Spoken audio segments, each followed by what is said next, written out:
आपको पता है संसद के बाहर गोलीबारी की गई, चारों तरफ लाशें ही लाशें। बाबूजी खुद गवाह रहे हैं। उस आंदोलन का नाम था गो रक्षा महाअभियान। हम लोग तेजी से आगे बढ़ रहे थे और गेट नंबर 1 की तरफ बढ़ रहे थे। मुझे याद है कि ये बहुत भयानक दृश्य था।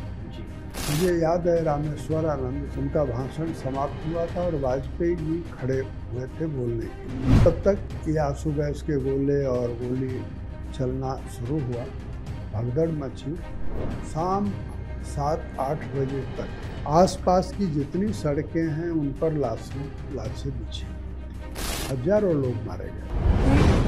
साइट पर ये भी खबर आई, फैक्ट चेक कर रहे थे आप, पता ये संत संसद पे हमला कर रहे हैं। हमने जो देखा, किसी संत ने, किसी साधु ने कोई ऐसी परिस्थिति या ऐसा हंगामा नहीं खड़ा किया कि गोली चलानी। इंदिरा गांधी ने साजिश की थी कि इस अवसर का इस्तेमाल करके गुलजारीलाल नंदा को निपटाए। जो गोलीकांड हुआ बाबूजी, तो उसके बाद भी कई सारे अत्याचार किए गए। 1967 का चुनाव कुछ महीने बाद होने जा रहा है। इंदिरा गांधी को लग रहा था कि यह मेरे लिए एक राजनीतिक चुनौती खड़ी की जा रही है। अपनी क्रूरता से पुलिस के बल पर, शासन के बल पर दबाने की उन्होंने कोशिश की।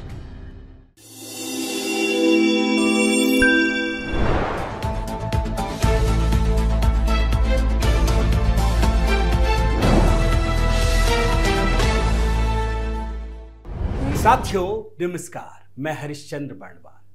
दोस्तों, आज आपके सामने एक बहुत ही विशेष कहानी रखना चाहता हूं। इसके बारे में लोगों को बहुत कम पता है और आज मैं जो बात रखने जा रहा हूं, आपको सुन करके शायद बहुत गुस्सा आएगा। आपको लगेगा कि आपको पता नहीं है इतनी बड़ी कहानी। आप जालियांवाला बाग की कहानी जानते हैं, जनरल डायर ने क्या कुछ किया, लेकिन क्या आपको पता है कि आजादी के बाद इसी देश में, इसी देश की राजधानी में, संसद के सामने इसी प्रकार की घटना हुई, जब सैकड़ों, हजारों, बल्कि कहिए लाखों साधु संत इस देश के जमा थे, सिर्फ इसलिए कि गौ हत्या पर रोक लगाई जाए, जो हमारे संविधान का अंग है। और उस दौरान इंदिरा गांधी ने जो आदेश दिया और उसके बाद साधुओं की जिस प्रकार से निर्मम हत्या हुई, उसके बारे में लोगों को पता नहीं है। और ये सब कुछ हुआ संसद के सामने। आज मैं पूरी कहानी बताऊंगा। आज बड़ा विशेष दिन है, क्योंकि लोकसभा चुनाव में आपको पता है कि पीएम मोदी पर कितने गंभीर आरोप लगाते हैं, जो सब बेसिर पैर के होते हैं। तो हमारे साथ बातचीत करने के लिए मौजूद हैं खुद, आप कहिए पत्रकारिता के पितामह तो हैं ही, खुद में खुद एक युग है। हमारे साथ हैं राम बहादुर राय जी। बाबूजी बहुत बहुत प्रणाम, आपका स्वागत करता हूं। और दोस्तों, मैं जरूर बताना चाहूंगा कि राम बहादुर राय जी कई युगों के, एक तरीके से जैसे कहते हैं ना, गवाही ये खुद में है। आप इमरजेंसी की बात करेंगे तो इमरजेंसी में खुद जेल गए। इसके अलावा बहुत सारे पत्र पत्रिकाओं के संपादक हैं, समूह संपादक हैं हिंदुस्तान समाचार एजेंसी के। तो मैं इस खबर के बारे में बताऊं, थोड़ी सी जानकारी आपको जरूर देना चाहूंगा कि ये घटना 7 नवंबर 1966 की है, जब इस देश में लाखों लोग संसद के सामने खड़े हुए थे, इस बात के लिए आंदोलित थे कि गौ हत्या पर रोक लगनी चाहिए। और हाँ, जब मैं ये बात बता रहा हूं तो आपको मैं जालियांवाला बाग की भी कहानी दिखा देता हूं, जिसमें ब्रिटिश सरकार के आंकड़ों के मुताबिक 379 लोगों की हत्या हुई थी। लेकिन मरने वालों की संख्या आप जानते हैं कि सरकारी आंकड़े तो कुछ और होते हैं, लेकिन बाकी आंकड़े कुछ और होते हैं। और जब मैं ये कहानी बता रहा हूं तो ये भी बताना जरूरी है कि आखिर गौ हत्या के लिए ये देश क्यों मचल रहा था कि इस पर रोक लगाई जाए। तो उसकी वजह यह है दोस्तों, आप देखिए संविधान के भाग 4 में एक पार्ट है राज्य के नीति निर्देशक सिद्धांत, और इसके आर्टिकल 48 में कहा गया है कि राज्य गाय, भैंस आदि दुधारू पशुओं के वध को रोकने के लिए कानून बनाएगा। लेकिन देश तो आजाद हो गया, बहुत सारे वर्ष गुजर गए, 1966, और उसके बाद इस देश के साधु संत बिल्कुल कोई भी बात स्वीकार करने को तैयार नहीं थे। वो जानते थे कि आंदोलन करना पड़ेगा। और जब आंदोलन का समय आया तो आपको पता है संसद के बाहर गोलीबारी की गई, आंसू गैस के गोले छोड़े गए और चारों तरफ लाशें ही लाशें। कुछ लोग कहते हैं 8-10 संत मारे गए, कुछ कहते हैं 5000 साधु संतों की हत्या हुई। तो आज इसी खबर पर, और बाबूजी खुद गवाह रहे हैं, जब ये घटना घटी थी ना तो मंच के सामने थे। तो मैं आपका स्वागत करता हूं बाबूजी। और सबसे पहले तो ये बताइए 1966 7 नवंबर की जो घटना हुई थी उसमें आप कहाँ थे, कैसे आपने देखा और क्या थी खबर? उन दिनों ये आंदोलन बहुत महीनों से चल रहा था जी, और उस आंदोलन का नाम था गोरक्षा महाअभियान जी, जिसमें हिंदू समाज के सभी संत महात्मा, जितने पंथ संप्रदाय थे, सब शामिल थे जी। सबकी एक ही इच्छा थी कि सरकार गोरक्षा के लिए कानून बनाए। जी, संविधान में भी उसका उल्लेख है। महात्मा गांधी स्वयं अपने जीवन काल में इस बात की मांग करते रहे हैं जी, ये आवाज़ उठाते रहे हैं जी। और मैं उस समय बनारस हिंदू विश्वविद्यालय का विद्यार्थी था जी। 7 नवंबर से एक सप्ताह पहले ही मैं दिल्ली आ गया था जी। और यहाँ दिल्ली में चारों तरफ जी, गोरक्षा महाअभियान के लोग कौन कहाँ ठहरेंगे, क्या कहाँ कहाँ कौन सा संत है, ये सब मैं उत्सुकतावश देखता था जी। मुझे याद है कि वसंत गांव जो आज है, जहाँ हनुमान जी की मूर्ति, बहुत ऊंची मूर्ति लगी हुई है जी, वहाँ प्रभुदत्त ब्रह्मचारी स्वयं आमरण अनशन पर थे गौ हत्या पर कानून बनाने के लिए। जी हाँ, और वो गोरक्षा महाअभियान के बड़े चेहरे थे जी। वे झूसी, प्रयागराज में उस पार झूसी नाम का एक स्थान है जहाँ उनका आश्रम है जी। और भागवत कथा के लिए वो जाने जाते थे जी। प्रभुदत्त ब्रह्मचारी 1952 में जवाहरलाल नेहरू के खिलाफ चुनाव भी लड़े थे जी। दूसरे बड़े संत थे, उनका नाम था स्वामी करपात्री जी, जिन्होंने राम राज्य परिषद नाम की एक राजनीतिक दल भी बनाया था और उसके वो अध्यक्ष भी थे जी। वे वजीराबाद के पास उनका के शिष्य का कोई स्थान था जी। वहाँ वो भी आमरण अनशन पर थे। तो इन स्थानों पर मैं घूमता था और हिंदुस्तान समाचार न्यूज एजेंसी का उस समय ऑफिस, आज जो दूरदर्शन है, वहाँ था। अच्छा। तो उसके संपादक से हमारा पुराना परिचय था, श्री बालेश्वर अग्रवाल संपादक थे जी।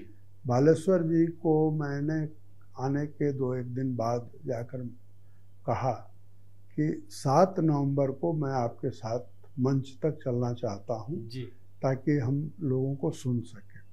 उन्होंने मुझे कहा कि 2-2:30 बजे आ जाना, हम लोग साथ चलेंगे। मैं समय पर पहुंचा और उनके साथ आया।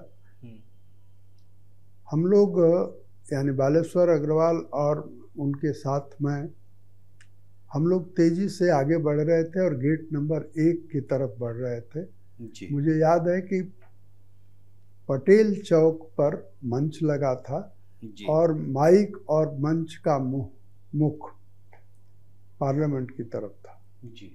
हम लोग अभी गेट के पास ही पहुंचे होंगे कि एक हट्टा कट्टा लंबा चौड़ा व्यक्ति आया और बालेश्वर अग्रवाल को करीब करीब घसीटते हुए वहाँ ले गया गुमटी में, जहाँ सुरक्षा के लिए व्यवस्था है।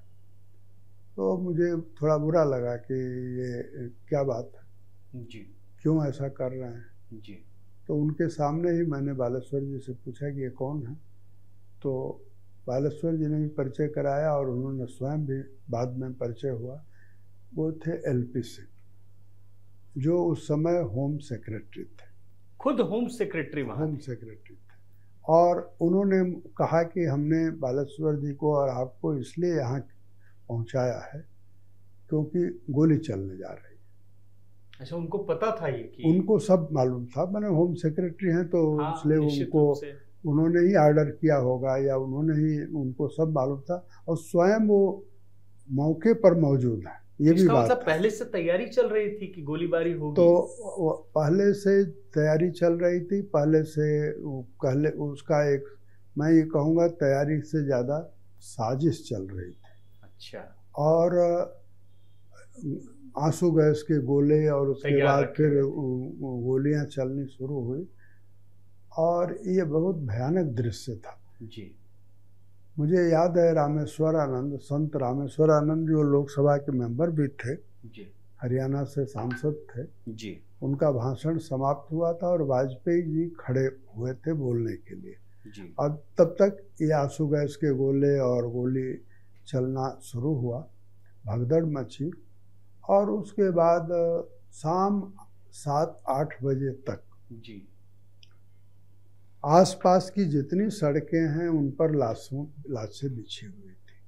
जो उस समय मैं पत्रकार नहीं था, उस दृष्टि से मैं चीज़ों को देख नहीं रहा था, लेकिन 2-3 साल पहले जब 6-7 नवंबर 1966 का 50 साल हुआ जी, तो कुछ संत इकट्ठे हुए थे संसद मार्ग पर। जी। उन्होंने पुरानी बातें याद की जी। और हमने भी, हम पत्रकार के रूप में हमने उन पुराने लोगों को खोजा जिन्होंने दरअसल उस समय रिपोर्टिंग की थी। जी। और उनका कहना है कि हजारों लोग मारे गए थे। और मैं ये कह सकता हूँ कि हमने जो देखा और बाद में भी जो उसकी पुष्टि हुई कि किसी संत ने, किसी साधु ने कोई ऐसी परिस्थिति या ऐसा हंगामा नहीं खड़ा किया कि गोली चलानी पड़े या आंसू गैस के गोले छोड़ने पड़े, क्योंकि साधु संत तो पवित्र भावना से आए थे, सरकार से निवेदन करने के लिए आए थे जी, और ये कहने के लिए आए थे कि गौ रक्षा होनी चाहिए। जी। हिंदू समाज गाय को माता स्वरूप मानता है। जी, मैं एक सवाल इसी में जोड़ना चाहूँगा। जब मैं पढ़ रहा था बाबूजी, तो एक आध वेबसाइट पर यह भी खबर आई, फैक्ट चेक कर रहे थे, आप पता नहीं कहाँ से उनको मिला, आप तो गवा रहे हैं, कि ये संत संसद पे हमला कर रहे थे, हमला करने वाले थे, मतलब गोली चला दी गई। ये अपने आप में बड़ी घटना थी। तो ये क्या है, कैसे? जैसा मैंने आपसे कहा कि पटेल चौक पर मंच लगा था जी, ये बात सही है कि पटेल चौक को जोड़ने वाली जितनी सड़कें थी वो संत महात्माओं से भरी हुई थी, उद्वेलित थे और नागरिकों से भी भरी हुई थी जी, लेकिन उत्तेजना नहीं थी जी। वो आंदोलन कर रहे हैं, वो अपनी बात सुनाने आए थे और मंच पर जो नेता थे उनको सुनना चाहते थे जी। संभवतः वाजपेयी जी अंतिम वक्ता थे जिनको सुनने के बाद फिर वो लोग धीरे धीरे विसर्जित होते, बजाय इसके कि वाजपेयी जी को बोलने दिया जाता, वे खड़े हुए और जैसा मैंने आपसे कहा फिर दोहराता हूँ जी, कि आंसू गैस के पहले गोले छोड़े गए जी। जब आंसू गैस का गोला छोड़ा जाता है जी, तो उससे धुआं पैदा होता है और अगर वो गोला किसी को लग गया तो बहुत भारी चोट भी लगती है जी। अब ऐसे माहौल में जो लोग शांत बैठे हुए हैं, खास करके नागा साधु, तो वो उद्वेलित होंगे जी, वो क्रोधित होंगे जी, प्रतिक्रिया में आएंगे जी। तो ये प्रतिक्रिया बहुत स्वाभाविक थी जी। लेकिन उनके हाथ में हथियार नहीं थे, उनके हाथ में, उन्होंने अपनी ओर से कुछ हिंसा नहीं की। हाँ, मैं ये कह सकता हूँ कि पत्रकार होने के बाद जब मैंने इस कहानी को और समझने की कोशिश की जी। तो मुझे एक नई बात पता चली। अच्छा, क्या? और नई बात ये पता चली कि इंदिरा गांधी उस समय अपने गृह मंत्री को हटाना चाहती थी। ठीक है। उनका नाम था गुलजारी लाल नंदा जी। गुलजारी लाल नंदा बहुत सात्विक और कहना चाहिए कि गांधी विचारों के व्यक्ति थे जी। गो रक्षा के समर्थक भी थे। तो इंदिरा गांधी का जो तरीका था, षड्यंत्रकारी तरीका था जी, उन्होंने बंगाल के अतुल्य घोष को, बंगाल में एक अतुल्य घोष कांग्रेस के नेता होते थे जी, और अतुल्य घोष के गुंडों को नागा साधु के रूप में उस जमात में बैठाया हुआ था, जिन पर कि दरअसल आरोप लगता है कि उन्होंने संसद पर हमला करने की कोशिश की। संसद तो दूर थी, आज भी पटेल चौक से संसद आप देखें जी, तो पटेल चौक से दौड़ करके कोई संसद पर हमला नहीं कर सकता जी, और संसद पर हमला क्या, संसद के दीवारों पर कोई हमला करेगा? जी, संसद पर हमला करने का मतलब होता है सांसदों पर हमला करना। जी, तो संसद तो चल नहीं रही थी उस समय। जी, इंदिरा गांधी ने साजिश की थी कि इस अवसर का इस्तेमाल करके उन्होंने गुलजारीलाल नंदा को निपटाया और उस घटना के बाद गुलजारीलाल नंदा हटा दिए गए। जी, गुलजारीलाल नंदा से उनको शायद इस बात का खौफ था जी, कि जवाहरलाल नेहरू के निधन के बाद कार्यकारी प्रधानमंत्री वही बनाए गए थे जी, और उसी तरह से गुलजारीलाल नंदा दूसरी बार जब लाल बहादुर शास्त्री का निधन हुआ फिर तो वो भी कार्यवाहक प्रधानमंत्री बनाए गए। इंदिरा गांधी संभवतः इस बात से खफा भी थी और इंदिरा गांधी को लगता था कि ये हमारे लिए चुनौती हो सकता है जी, क्योंकि गुलजारीलाल नंदा लोकप्रिय व्यक्ति भी थे, तो उनको हटाने के लिए ये साधुओं को इस्तेमाल किया गया। तो उस जो गोलीकांड हुआ बाबू जी, जिसमें हालांकि मैं बार बार कह रहा हूं, आप तो कह रहे हैं कि दिल्ली पूरी लाशों से पटी हुई थी, तो उसके बाद भी कई सारे अत्याचार किए गए, उनको बंद करके जेल में ठूंस दिया गया। मैं पढ़ रहा था, सारे टेलीफोन लाइन काट दिए गए, लोगों तक समाचार पहुंच ना सके, ये सारी व्यवस्था की गई।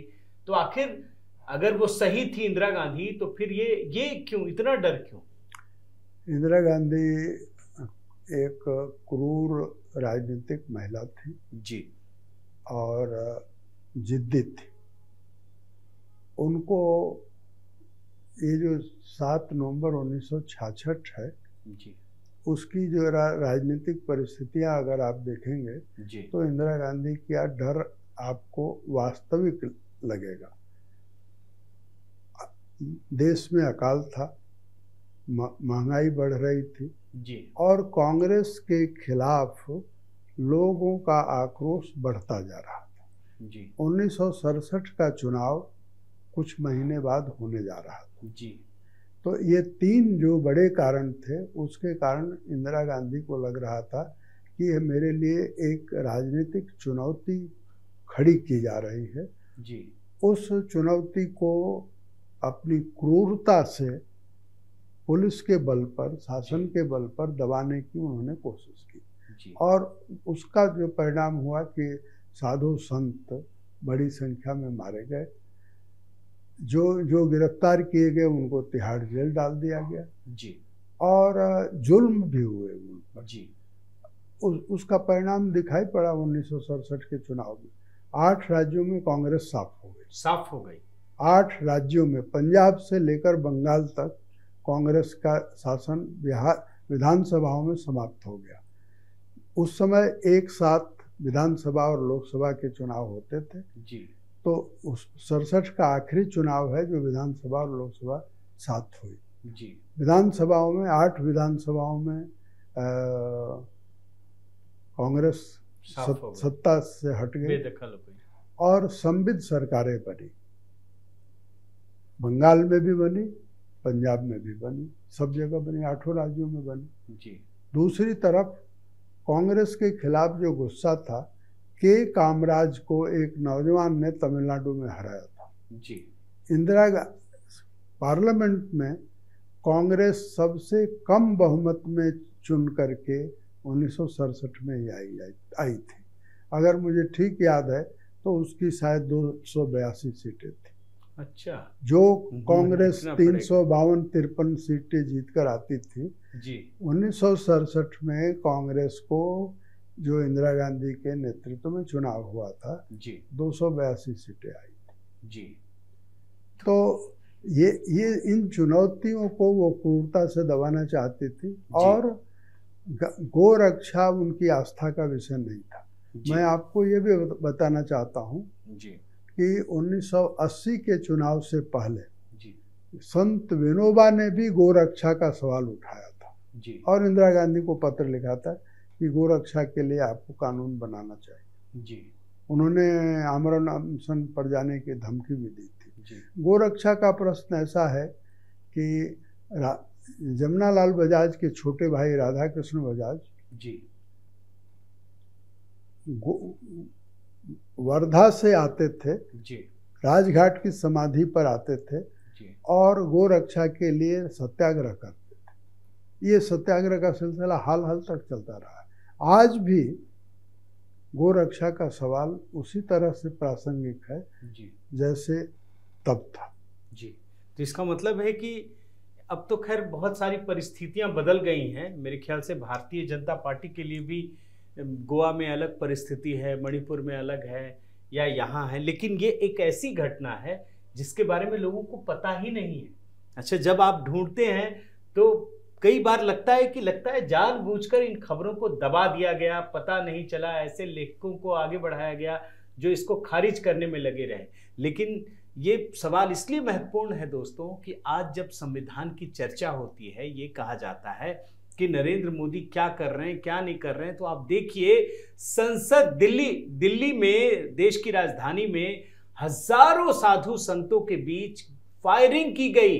आप सोचिए, कई संतों की हत्या हो गई और वो पार्टी आज कह रही है कि मोदी जी तानाशाह है। अब आपके कोर्ट में बॉल है, चुनाव चल रहा है, तो मुझे लगा कि ये कहानी आपको पता चलनी चाहिए और वो भी उस शख्सियत से जो इसके गवाह रहे हैं। तो बहुत बहुत धन्यवाद बाबूजी, आपने इस कहानी के बारे में, इस घटना के बारे में आप लोगों को बताया।